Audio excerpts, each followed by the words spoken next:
The diner was supposed to be peaceful, just another morning filled with the smell of coffee and pancakes.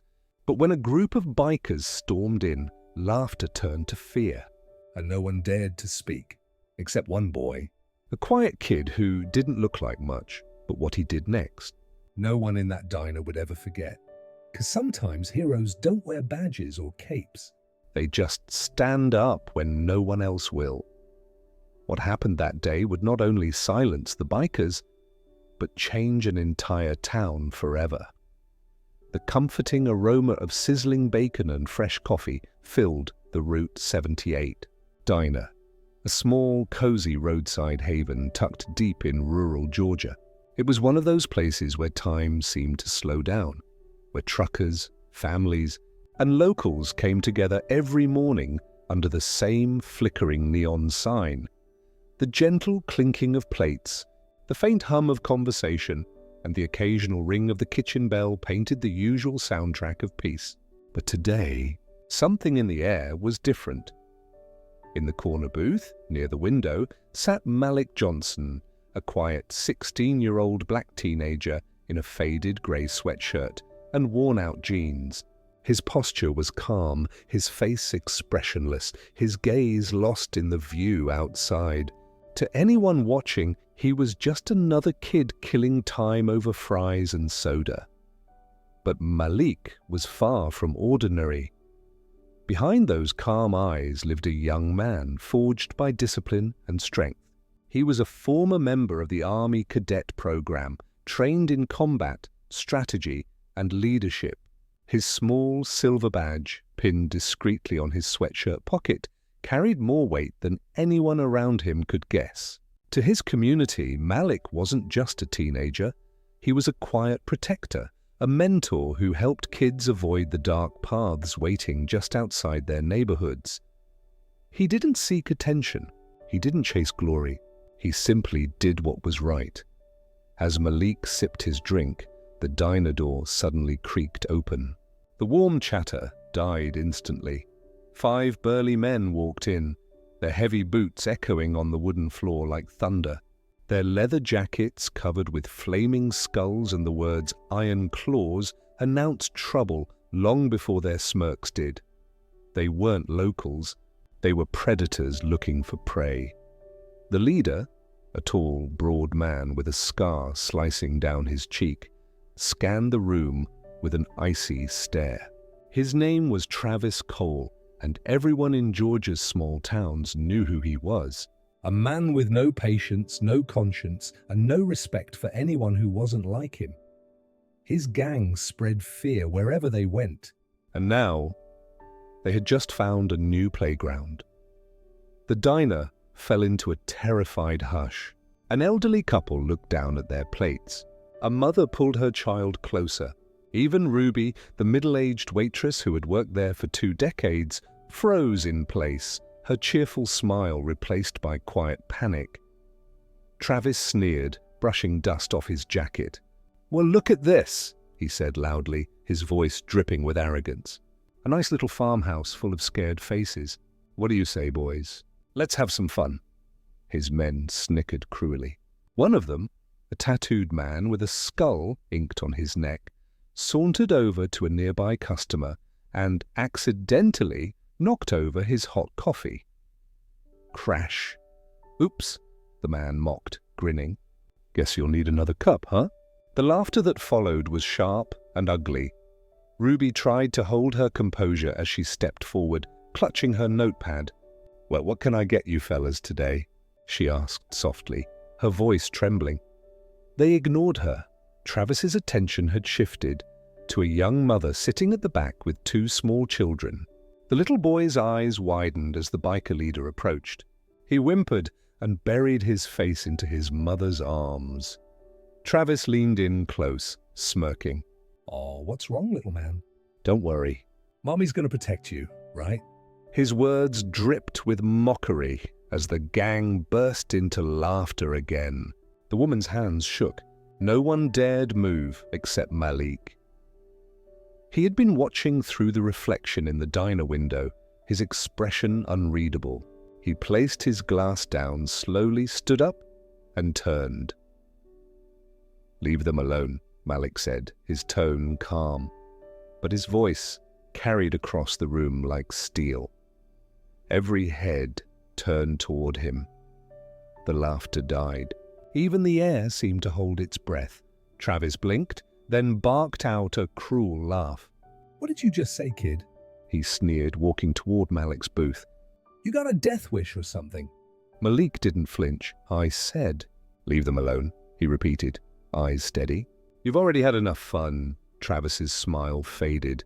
"You must think you're some kind of hero," he growled, taking another step forward. His men circled Malik like wolves, but Malik stood his ground. "Unmoving, I'm not a hero," Malik replied quietly. "Just someone who knows you picked the wrong place to act tough." One of the bikers, the man with the skull tattoo, lunged, reaching to grab Malik's arm. Big mistake. In one lightning-fast motion, Malik sidestepped, grabbed the man's wrist, twisted, and flipped him to the floor with a thud that shook the tables. The man gasped in pain, staring up in disbelief. The diner went silent again. Ruby froze mid-step. A fork dropped somewhere. Even Travis's grin faltered. Malik turned slightly, his eyes locked on the gang leader. "You still sure you want to do this?" he asked. Travis growled and charged. The fight erupted like a storm. Chairs crashed. Plates shattered. Malik moved with speed and precision, blocking, dodging, and countering every attack. His movements were disciplined, almost graceful, a perfect blend of training and instinct. One man swung a punch. Malik ducked and landed a clean elbow to his ribs. Another tried to grab him from behind. Malik spun, kicked back, and sent him sprawling into a table. Every move was controlled. No wasted effort, no unnecessary violence. By the time Travis caught his breath, 3 of his men were already down, groaning on the floor. Malik stood still, breathing steady. "Walk away," he said coldly. Travis glared, his pride burning hotter than his pain. He clenched his fists, but before he could strike again, a new sound cut through the chaos. Police sirens. They were getting closer. Travis's fury twisted into frustration. "This ain't over, kid," he roared. "You hear me?"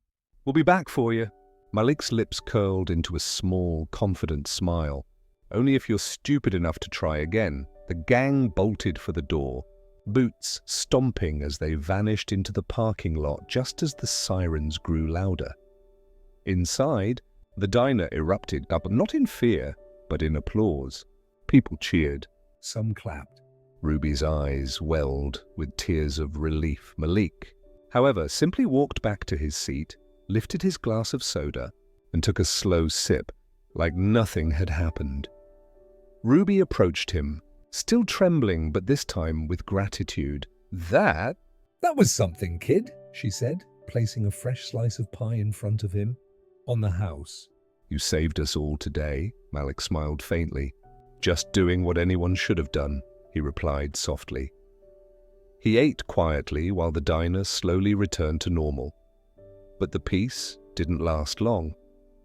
Because outside, someone had recorded everything. The next few days were unlike anything Malik had ever experienced. His name was everywhere. Local news stations, online blogs, and social media platforms across the US were buzzing with the story of the teen who stood up to the bikers.